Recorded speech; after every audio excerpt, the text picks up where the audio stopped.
some of you, you may need to just up the level of therapy. If you're going once a month or you gave up or whatever, and by the way, a bad therapist is worse than no therapist.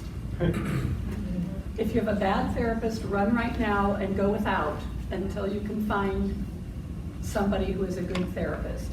If they can't practically finish your sentences for you, run.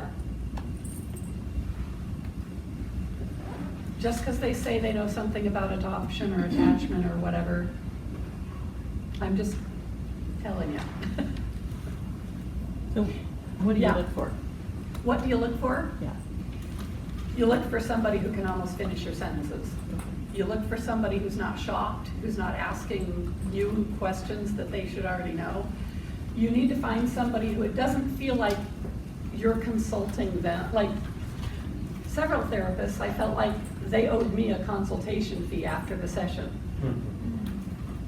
If you're training them, they're not the right therapist.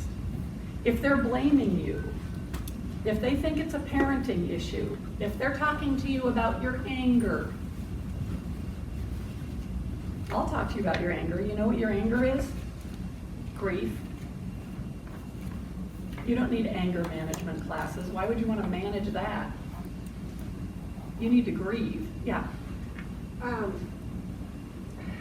Okay, so what if their kiddo, my kiddo, he turns on the charm? Like, we graduated from PCIT, I do all the right things, and everything's all great. We're not gonna, like, he really loves you. Yeah. But we get in the car, and he's like, no, talk to you, mommy. Like, he doesn't, like, he knows when we're You in need that. a therapist who understands that these kids manipulate out of survival.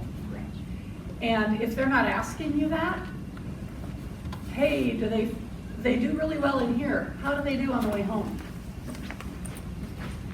Don't see a therapist unless you're in with them.